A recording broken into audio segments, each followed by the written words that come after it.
আপনার কাছে আমি উল্টা প্রশ্ন করতে চাই, ৭১-এর মূল্যবোধ ধারণ করে না, এই ধরনের স্টেটমেন্ট কেউ কি দিয়েছে? বা আমার কাছ থেকে আপনি যে প্রশ্নটা জানতে চান, আমি আজকে ৫৪ বছর পরে শিবির সমর্থিত প্যানেল থেকে নির্বাচন করছি।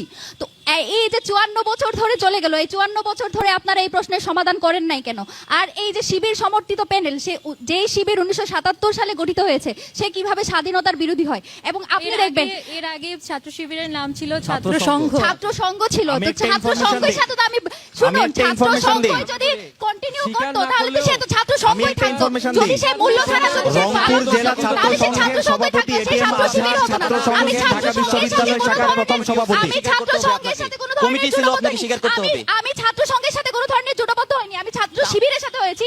শিবির তো ছাত্র সংঘের দ্বারাই সৃষ্টি হয়েছে। বলেন ভাই, আপনি যদি এই প্রশ্নের উত্তর আমার কাছে চান তাহলে সবার আগে আপনাদেরকে এই প্রশ্নের উত্তরের মাধ্যমে দিয়ে আসতে হবে, কারণ আপনারা তাদের সাথে ভুল করেছেন, জোট করেছেন, ছাত্র সংঘের নাম পরিবর্তন হয়ে ছাত্র শিবির হয়েছে।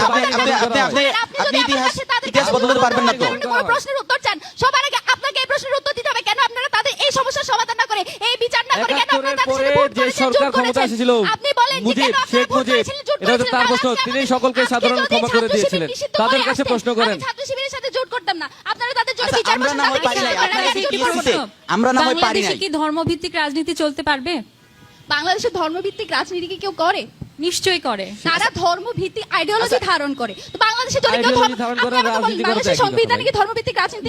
বাংলাদেশে কি ধর্ম? আচ্ছা, আমাদের যে স্টুডেন্ট প্রশ্নটা করেছে আমরা একটু জানতে চাই, আপনি যে প্রশ্নটা আমার কাছে জানতে চেয়েছেন, মতো কথা বলিনি আমি, আপনাকে সম্পূর্ণ কেউ ব্যক্তিগতভাবে আক্রমণ করবেন না, প্লিজ প্লিজ, কেউ ব্যক্তিগত আক্রমণ করবেন না।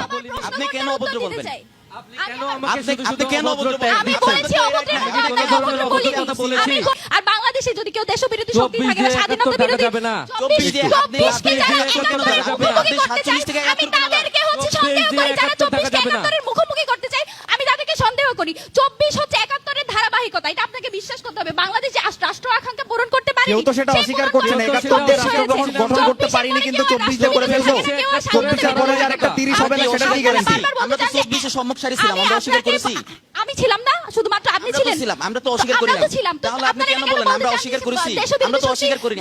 কেমনে বলেন এটা? তারা আর কিভাবে দেশবিরোধী শক্তি রাখে? এই প্রশ্ন 24 সময় যারা 24 আন্দোলনে আমরাও ছিলাম, ছাত্রলীগ থেকে যারা পদত্যাগ করেছে তারাও ছিল, জয় বাংলা যারা স্লোগান দিয়েছে তারাও ছিল, যারা এই টিএসসি শাহবাগের পাদদেশে বলেছে মুজিবের বাংলায় বৈষম্যের ঠাঁই নাই, তারাও ছিল। তো এখন ছিল না কে? তো আমরাও তো ছিলাম। তো এখন আপনি আর কিভাবে বলতে পারেন যে 24 এর পরে কেউ আর দেশবিরোধী শক্তি থাকে? অবশ্যই কেন থাকবে না? যারা 24 এর বিরোধিতা করেছে সবাই বলতে পারলো এই প্রশ্নের জন্য আপনি আমাকে কন্ট্রাডিক্ট করতে পারেন না, কারণ আপনারাই তাদেরকে সংসদে বসিয়ে তাদের বিচার না করে, ইভেন আপনাদের প্রধানমন্ত্রী বলে গিয়েছে এই যে যারা বিচার করছে বা শাহবাগে যে বিচার হচ্ছে সেটা ছিল রাজনৈতিক জোট।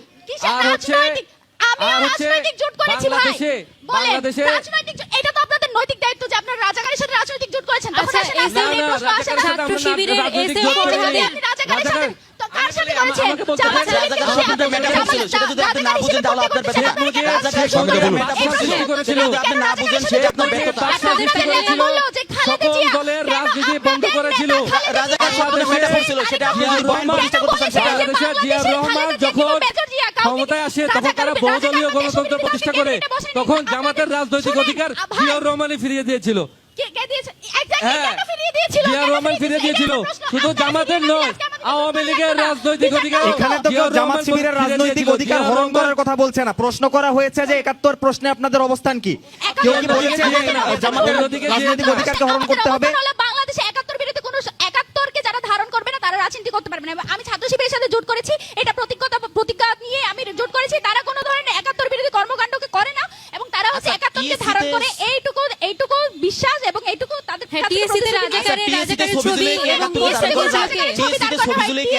মতিউর রহমান নিজামী আলবদরের ১ নম্বর কমান্ডার।